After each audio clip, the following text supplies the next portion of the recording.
شروع کریں۔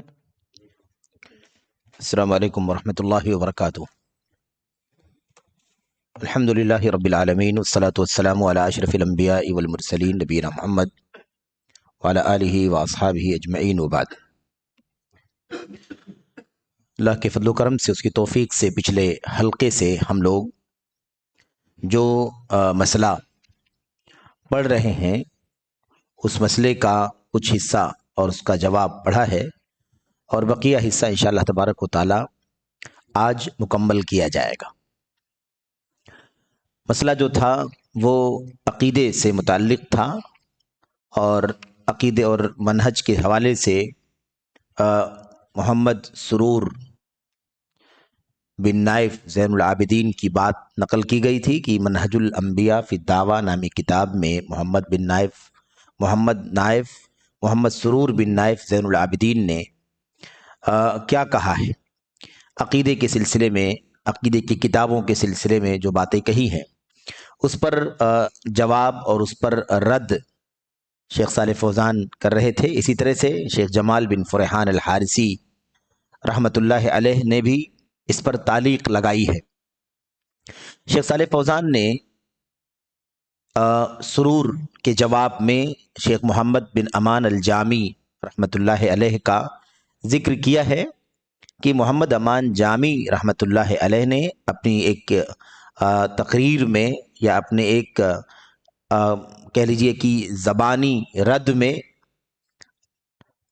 تقریباً تفصیل سے اس کا جائزہ لیا ہے کہ محمد سرور کا جو یہ نظریہ ہے کہ عقیدے کی کتابوں کے اندر خشکی ہے، کیونکہ عقیدے کی کتابوں میں صرف نصوص ہیں اور احکام ہیں، اس میں کوئی دلچسپی والی چیز نہیں ہے جس سے آدمی کو شوق ملے یا مثال کے طور پر دلچسپی پیدا ہو، اس سے فرحت ملے، انجوائمنٹ آئے، ایسی کوئی چیز اس کے اندر نہیں ہے۔ صرف اور صرف اس کے اندر آیات اور احادیث کے احکام اور اس کے مسائل ہیں۔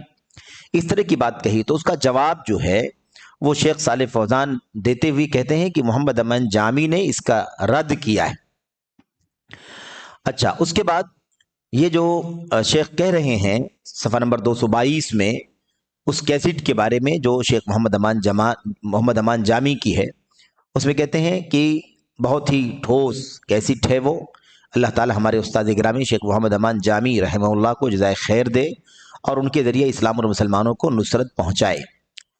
تو اس کے اوپر حاشیہ لگاتے ہوئے شیخ جمال بن فرحان کہتے ہیں جس کیسٹ کی بات شیخ صالح فوزان کر رہے ہیں وہ کیسٹ لیس من النصیحۃ فی شیء، لیس من النصیحۃ فی شیء، اس نام سے وہ، اس عنوان سے وہ کیسٹ ہے۔ یعنی محمد سرور نے نصیحت کی ہے، اور اس نصیحت میں اس نے کیا کہا ہے؟ عقیدے کی کتابوں میں خشکی ہے، اس کے اندر نصوص اور احکام ہیں۔ جواب میں کہتے ہیں کہ یہ سرے سے کوئی نصیحت کی بات نہیں ہے، یہ نصیحت کی کوئی بات نہیں ہے، اس میں نصیحت کا کوئی پہلو نہیں ہے، یہ دراصل ظلم ہے، یہ دراصل ناانصافی ہے، یہ دراصل بدخواہی ہے، یعنی مسلمانوں کا برا چاہنا ہے۔ جو آدمی عقیدے پر حرف گیری کرتا ہو، عقیدے پر نقد کرتا ہو، عقیدے کی کتابوں پر رد کرتا ہو، وہ خیرخواہ نہیں ہو سکتا، وہ ناصح نہیں ہو سکتا، بلکہ وہ برا چاہنے والا ہے۔ ناصح کے معنی ہوتے ہیں اچھا چاہنے والا، بھلا چاہنے والا۔ بہرحال شیخ محمد امان جامی رحمہ اللہ فرماتے ہیں آخری جملہ، یہ ساری باتیں اسی کیسٹ سے شیخ جمال نے خلاصہ اس کا نوٹ کیا ہے۔ آخری جملہ کہتے ہیں محمد سرور نے جو کہا ہے، یقیناً زیادہ تر نوجوانوں نے ہمارے ہاتھوں میں موجود عقیدے کی کتابوں سے منہ موڑ لیا ہے۔ یہ بات جو کہی ہے محمد سرور نے، شیخ کہتے ہیں کہ یہ ایک کھلا بہتان ہے، ایک کھلم کھلا الزام ہے، تہمت ہے، اس کی کوئی حقیقت نہیں ہے۔ کسی نے عقیدے کی کتابوں سے یا عقیدے سے منہ موڑ لیا ہو، ایسی کوئی بھی بات موجود نہیں ہے۔ کوئی اکا دکا یا چند لوگ جو محمد سرور کے بہکاوے میں آ جائیں، کم علم ہو یا مثال کے طور پر ان کے پاس بصیرت نہ ہو، یا انہیں ورغلا دیا گیا ہو، سلف کی کتابوں سے انہیں متنفر کر دیا گیا ہو، تو ہو سکتا ہے چند نوجوان بہک گئے ہوں، لیکن یہ کہنا کہ بہت سارے نوجوانوں نے، زیادہ تر نوجوانوں نے، ایسی بات نہیں ہے۔ ایک کھلا بہتان ہے جو ابن بطوطہ کے اس بہتان کے مشابہ ہے، اس بہتان کے مشابہ ہے جو اس نے شیخ الاسلام ابن تیمیہ رحمہ اللہ پر باندھا تھا۔ ابن بطوطہ کو آپ جانتے ہیں، مشہور سیاح کہا جاتا ہے، مراکش کے، مغرب کے تھے، موروکو کے، اور انہوں نے بہت لمبا چوڑا دنیا کے مختلف ممالک کا سفر کیا۔ تو اس دوران انہوں نے عراق کے بغداد کا بھی سفر کیا، یعنی بغداد بھی گئے وہ، کیونکہ امام شیخ الاسلام ابن تیمیہ رحمۃ اللہ علیہ حرانی ہیں، بغدادی ہیں۔ تو اب یہ بات کہی، یعنی ابن بطوطہ یہاں جو لکھا ہوا ہے یہ واقعہ سمجھنے کا ہے، کہتے ہیں کہ یہ بالکل ایسے ہی جھوٹا الزام ہے، بہتان ہے، کہ بہت سارے نوجوانوں نے عقیدے کی کتابوں سے منہ موڑ لیا ہے۔ بالکل ایسے ہی جھوٹ ہے جیسے ابن بطوطہ کے بارے میں بیان کیا جاتا ہے کہ ابن بطوطہ جب بغداد گئے تو بغداد میں ابن تیمیہ رحمۃ اللہ علیہ کے بارے میں یہ بات کہی، جیسے یہ بات جھوٹ ہے، بالکل ایسے ہی محمد سرور کی یہ بات بھی جھوٹ ہے، وہ بھی بہتان ہے اور یہ بھی بہتان ہے۔ کیا کہا تھا ابن تیمیہ رحمۃ اللہ علیہ کے بارے میں؟ ابن بطوطہ کے اس بہتان کے مشابہ ہے جو اس نے شیخ الاسلام ابن تیمیہ رحمۃ اللہ علیہ پر باندھا تھا۔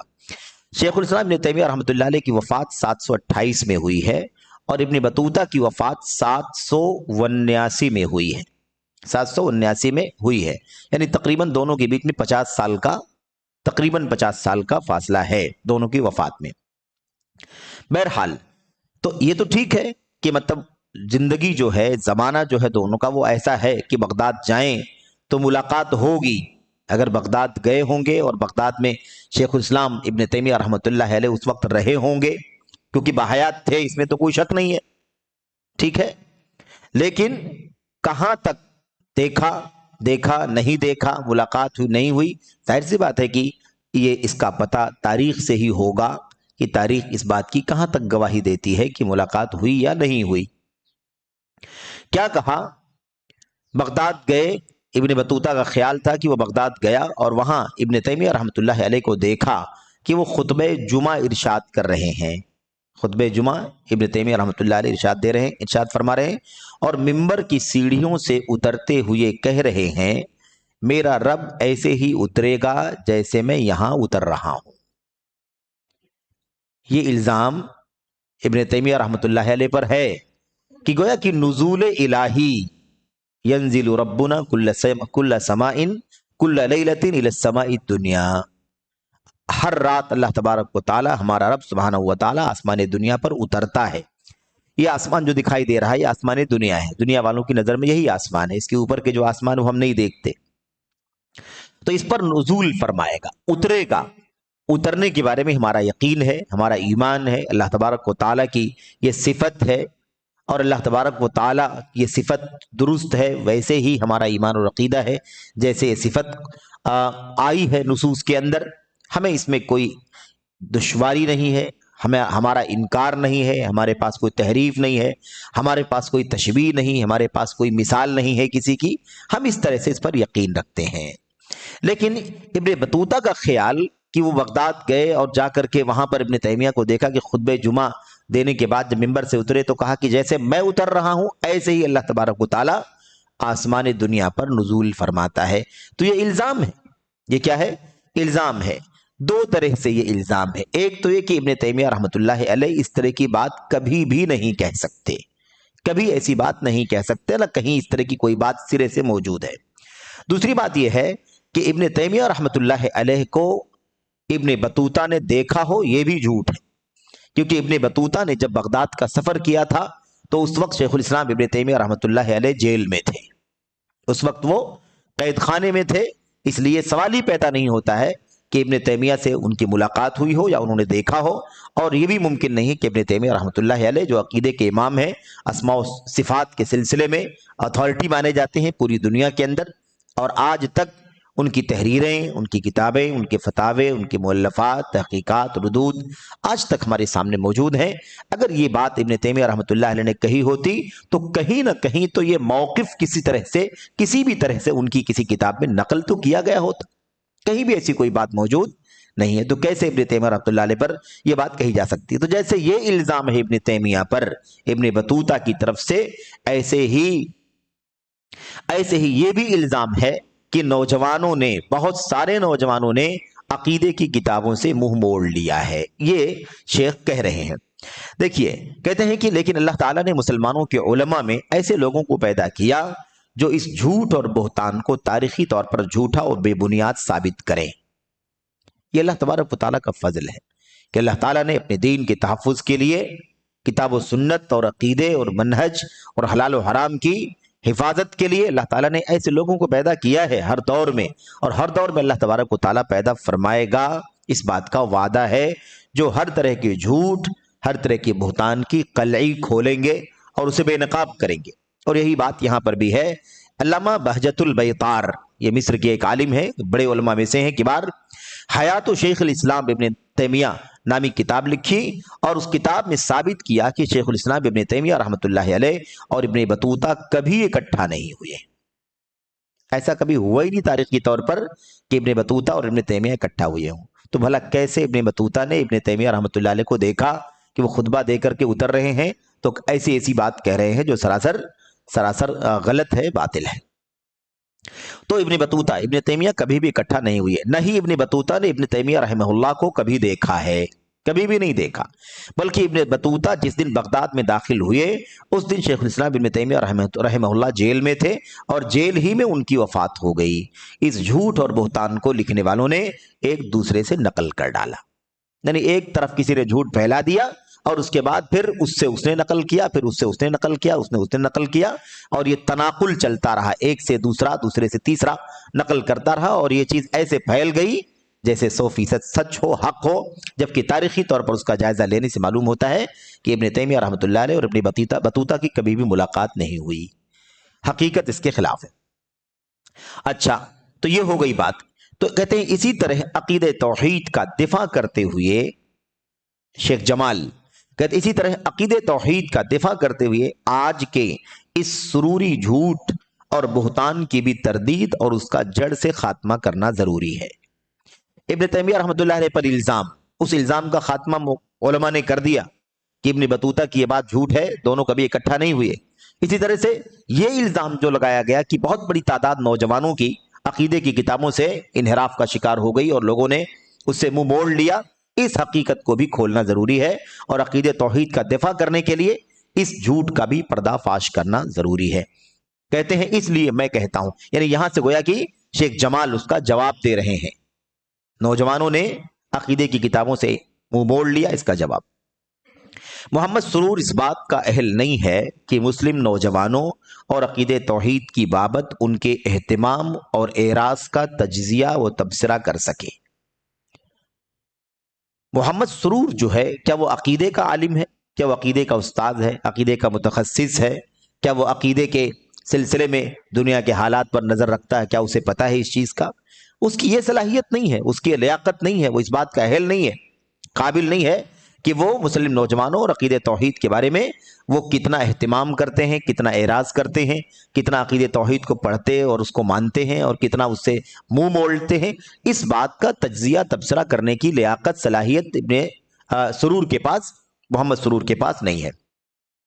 وہ بالکل اس لائق نہیں ہے، نہ تو وہ عالم ہے، نہ اس نے عقیدہ پڑھا ہے، نہ ہی عقیدے کا مدرس ہے، تو بھلا وہ تجزیہ کیسے کر سکتا ہے؟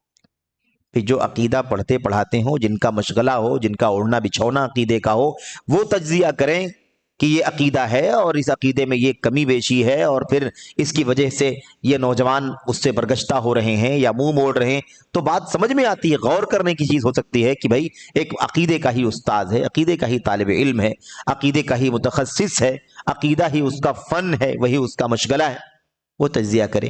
محمد سرور کا تو دور دور کا بھی کوئی تعلق نہیں ہے، نہ وہ عقیدہ اس نے پڑھا ہے، نہ پڑھایا ہے، نہ اس کا مدرس ہے، نہ اس کا کوئی شغف ہے، تو کیسے اس طرح کی بات کر سکتا ہے؟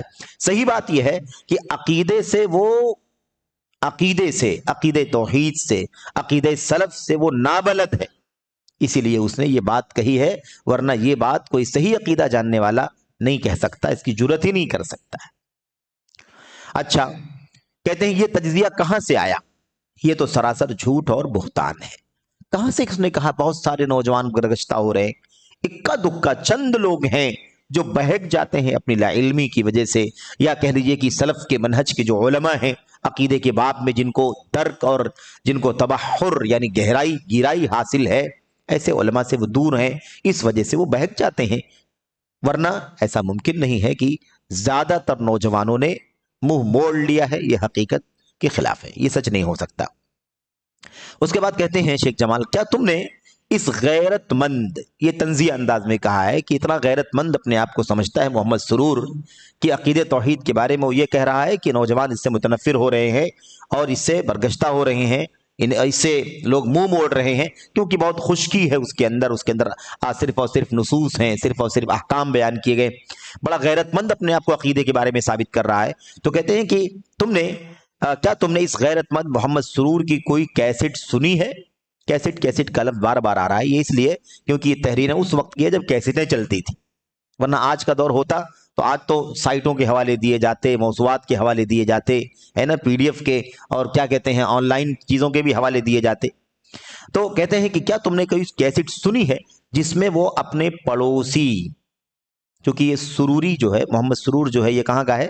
سوریہ کا ہے، شام، اور اس سے متصل ہی فلسطین ہے، اور فلسطین کی یہ تنظیم ہے حزب التحریر، فلسطین کو آزاد کرنے کا دعویٰ کرنے والے۔ تو کہتے ہیں کہ جس میں وہ اپنے پڑوسی حزب التحریر پر نکیر کر رہا ہو۔ حزب التحریر پر نکیر کرتے ہوئے کسی نے دیکھا ہے کیا کہ وہ کیا کرتے ہیں، ان کی ایکٹیویٹیز کیا ہیں، ان کی سرگرمیاں کیا ہیں، وہ کس کے ساتھ کیا معاملہ کر رہے ہیں، کیا رویہ برت رہے ہیں، کہاں تک وہ حلال ہے، کہاں تک وہ حرام ہے، اس میں عدل ہے کہ ظلم ہے؟ اس پر کبھی کسی نے کوئی کیسٹ سنی ہے کہ یہ محمد سرور نے کوئی بات کی ہو؟ یہ تو بغل میں ہی ہے، وہ سعودی عرب میں آ کر کے اور سلف کے علماء کی کتابوں پر نقد کر رہا ہے، جبکہ وہ عقیدے کا آدمی بھی نہیں۔ کہتے ہیں اگر ہماری عقیدے کی کتابیں اسے نہیں بھاتی، یعنی جو عقیدے کی کتابیں ہم پڑھتے ہیں سلف سے خلف تک کی کتابیں، اگر یہ کتابیں اسے نہیں بھاتی ہیں ہے نا، اور درست نہیں لگتی ہیں، تو کیا اس نے اپنے جدید اور پرکشش اسلوب میں توحید کے بارے میں کوئی کتاب شائع کی؟ ہماری عقیدے والی کتابیں تو خشکی ہے، اس کے اندر بہت خشکی ہے، اس میں کوئی لذت نہیں، اس میں کوئی مزہ نہیں، وہ صرف آیت حدیث سلف کے اقوال، آیت حدیث سلف کے اقوال نوٹ کر کے اور اس کے مسائل بتا دیے گئے، احکام بتا دیے کہ اس آیت سے یہ حکم ثابت ہوا، اس حدیث سے یہ حکم ثابت ہوا، سلف کے اس قول سے یہ مسئلہ ثابت ہوا، اتنا بتا دیا جاتا ہے، خشکی ہے اس کے اندر۔ تو اپنے جدید اور پرکشش لب و لہجے میں، اسلوب میں، کیا کوئی کتاب محمد سرور نے لکھی ہے؟ بھئی وہ بھی تو کرنا چاہیے تھا کہ نہیں کرنا چاہیے تھا؟ کہ وہ سب کتابیں بے لذت ہیں، اس میں کوئی مزہ نہیں ہے، یہ لو میں ایک کتاب عقیدے کی لکھ کر کے دے رہا ہوں تمہیں، جس کے اندر بہت زیادہ آپ کو بہت کشش ملے گی، بہت لطف آئے گا، بہت مزہ آئے گا، بہت آپ کو دلچسپی ملے گی اس کتاب کے اندر۔ ایسا بھی تو کوئی کام نہیں کیا ہے محمد سرور بن نائف زین العابدین نے، تاکہ نوجوان اس پر ٹوٹ پڑیں۔ کیا اس طرح کی کوئی چیز ہوئی؟ ظاہر سی بات ہے کہ صرف اور صرف نوجوانوں کو عقیدہ سلف اور عقیدہ سلف کی کتابوں سے نفرت دلانا ہی اس کا مقصد ہے، جڑوں کو کھوکھلا کرنا ہے۔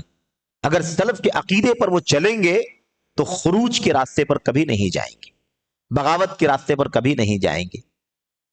اولیاء الامور، جن کو ولاۃ امور کہا جاتا، حکمران، مسلمانوں کے حکمران، شاہان اور ایسے ہی عمرا، یا مثال کے طور پر جو بھی ذمہ داران ہیں، ان کے خلاف جھنڈا اٹھانے کا کام کبھی نہیں کریں گے، کیونکہ عقیدہ توحید، عقیدہ سلف کے اندر یہ بات بہت اچھی طرح سے سمجھا دی گئی ہے کہ ہمارا عقیدہ، ہمارا نظریہ اولیاء الامور کے بارے میں کیا ہونا چاہیے۔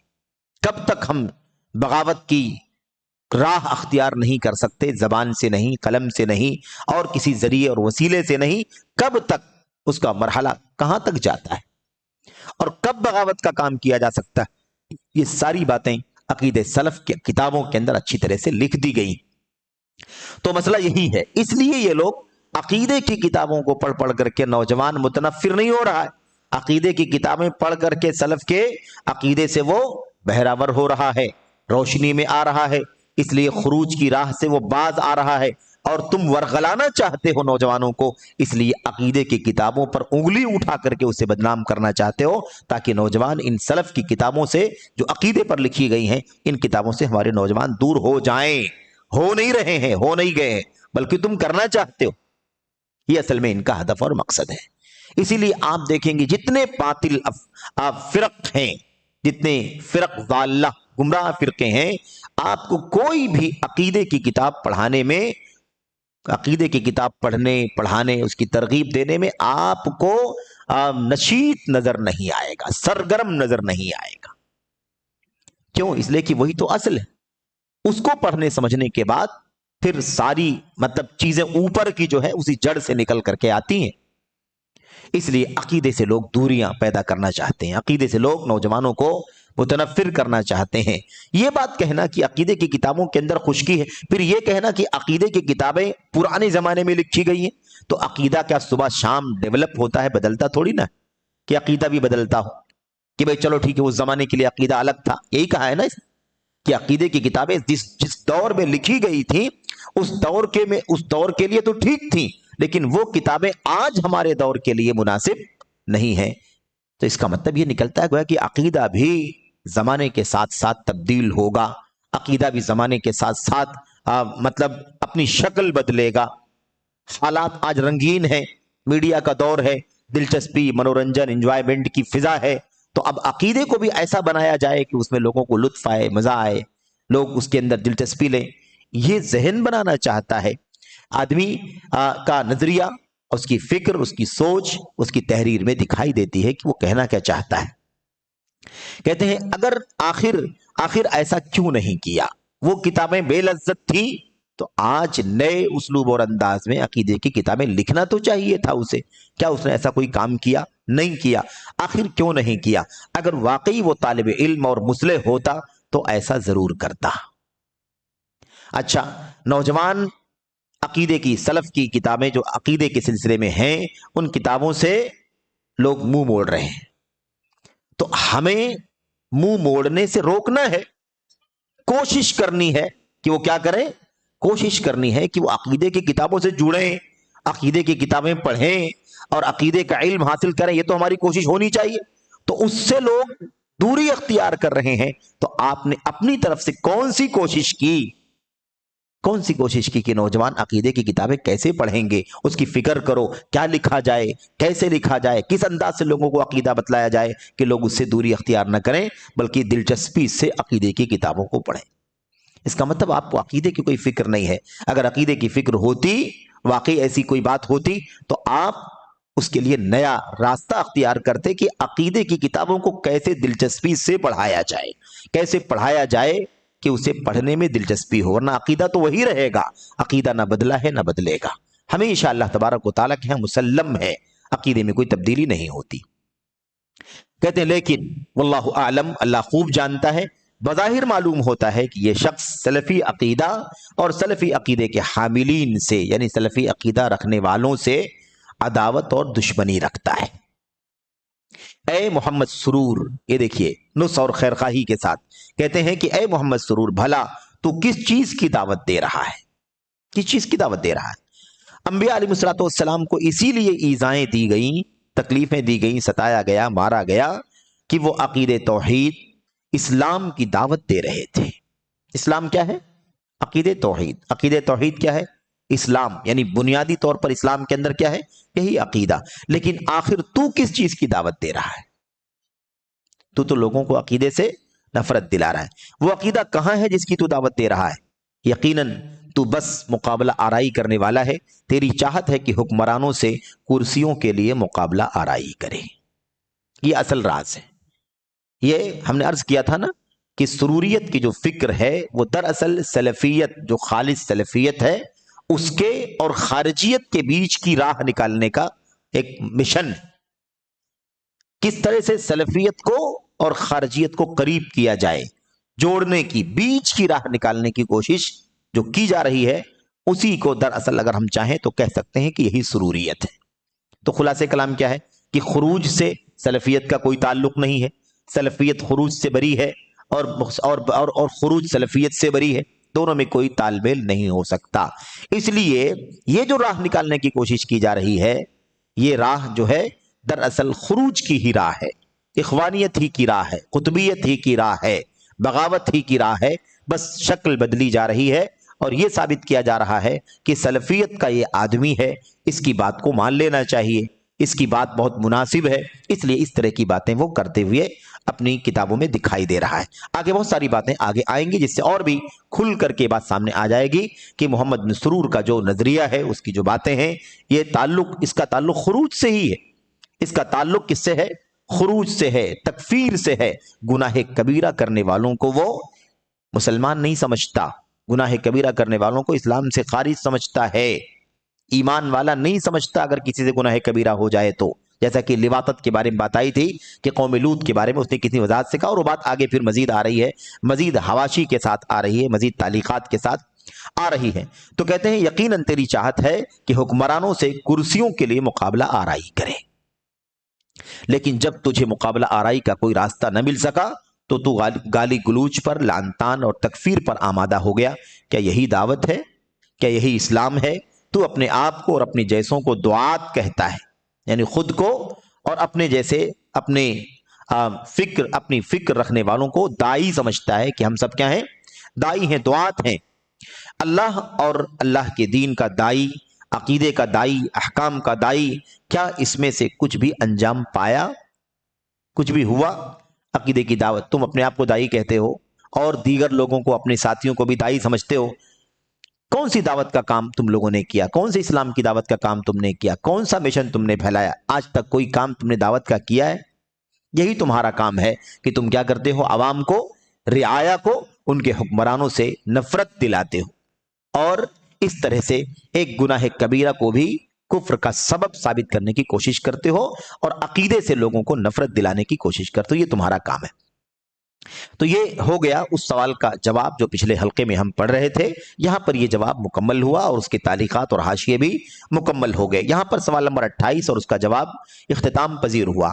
اس کے بعد ہمارے سامنے سوال نمبر 29 ہے۔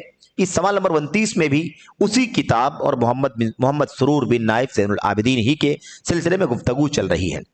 سوال نمبر 29 میں کہا جا رہا ہے، محمد سرور زین العابدین اپنی کتاب منہج الانبیاء فی الدعوہ الی اللہ صفحہ نمبر 170 میں کہتے ہیں، اگر قوم لوط کے لوگ لا الہ الا اللہ کہہ دیتے تو بھی جب تک وہ اپنے گناہ پر اڑے رہتے انہیں اس کا کوئی فائدہ نہ پہنچتا۔ شیخ محترم اس بات پر کیا رد فرمائیں گے؟ اب ہم لوگوں نے الحمدللہ بہت دنوں سے پڑھا ہے اور پڑھ رہے ہیں، جانتے ہیں کہ یہ عقیدہ کس کا ہے؟ یہ عقیدہ تکفیر کا عقیدہ ہے، گناہ کبیرہ سے، گناہ کبیرہ کی بنیاد پر کافر قرار دینا، گناہ کبیرہ کی بنیاد پر دین اسلام سے خارج کر دینا، کافر بنا دینا، مرتد بنا دینا۔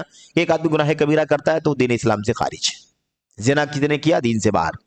شراب کسی نے پیا، دین سے باہر۔ چوری کیا، دین سے باہر مثال کے طور پر، یا بدکاری کیا، دین سے باہر۔ سود کھا لیا، دین سے باہر۔ رشوت لے لیا، جھوٹ بول دیا، دین سے باہر۔ یہ عقیدہ کس کا ہے؟ یہ سب عقیدے میرے بھائیوں تکفیریوں کے عقیدے ہیں، خروج کے عقیدے ہیں۔ یہی وہ عقیدہ ہے جو خوارج کا اور معتزلہ کا عقیدہ ہے، اور ظاہر ہے کہ اس کا دین اسلام سے کوئی تعلق نہیں ہے۔ گناہ کبیرہ کرنے والا کافر نہیں ہوتا بلکہ وہ بد عمل فاسق ہوتا ہے۔ ایمان جو اس نے قبول کیا ہے، لا الہ الا اللہ محمد الرسول اللہ کہا ہے، وہ ایمان اس کا باقی رہتا ہے، صرف گناہ کبیرہ کی وجہ سے وہ فاسق ہو جاتا ہے، یعنی وہ شخص اللہ تبارک و تعالیٰ کی اطاعت سے نکلتا ہے، دین سے، عقیدے سے باہر نہیں ہوتا۔ اس کی ایک دو نہیں بے شمار دلیلیں کتاب و سنت کے اندر موجود ہیں۔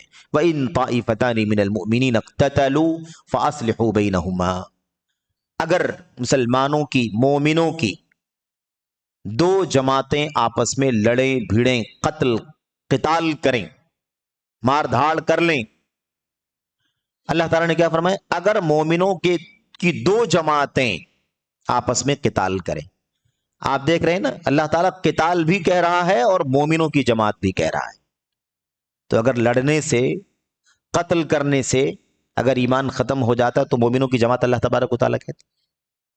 بہت واضح دلیل ہے کہ ایسی بہت ساری دلیلیں ہیں، ایک نہیں، ایسی بے شمار دلیلیں قرآن کریم کی آیتوں میں بھی ہیں، حدیثوں میں بھی ہیں. بہرحال تو دیکھیں یہ بات اس سے پہلے آ چکی ہے جزوی طور پر، اس سے پہلے یہاں پر بھی اس کا جواب اور خاص طور پر اس کی تعلیق جو ہے وہ ہمارے لیے بہت زیادہ قیمتی ہے. جواب میں شیخ صالح فوزان کہتے ہیں اس کا یہ کہنا کہ قوم لوط کے لوگ توحید کا اقرار کر لیتے تو بھی جب تک وہ اغلام بازی کرتے رہتے انہیں اس کا کوئی فائدہ نہ پہنچتا، باطل اور غلط ہے. غلط ہے کہ نہیں؟ غلط ہے، کیونکہ یہ عقیدہ اہل سنت والجماعت کا نہیں ہے. قرآن کا، سنت کا، صحابہ کا، تابعین کا، تبع تابعین کا، ائمہ سلف کا یہ عقیدہ نہیں ہے.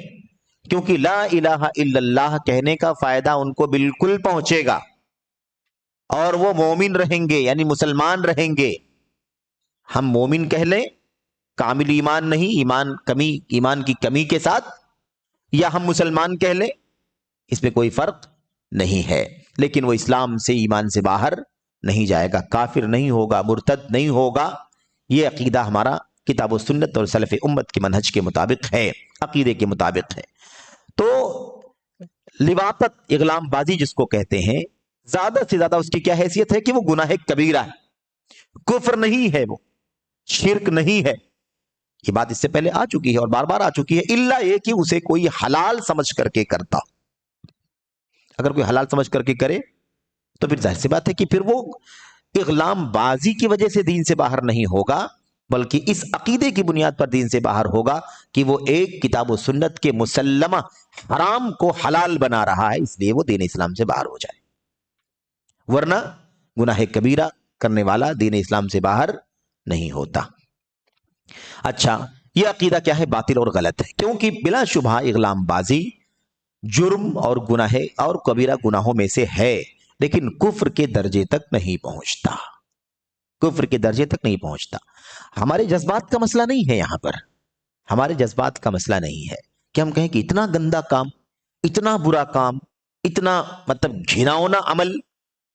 تو گھناؤنا ہے، برا ہے، گندا ہے، اس میں کوئی شک نہیں ہے، لیکن ہم اپنے جذبات کی بنیاد پر، اس کے گھن کی بنیاد پر، برے ہونے کی بنیاد پر ہم اس کو کفر کے دائرے میں اپنی طرف سے داخل نہیں کر سکتے. کیوں؟ غیرت مند ہے نا ہم لوگ، مسلمان غیرت مند ہے، لیکن اللہ تبارک و تعالیٰ سے زیادہ غیرت مند کوئی نہیں ہے.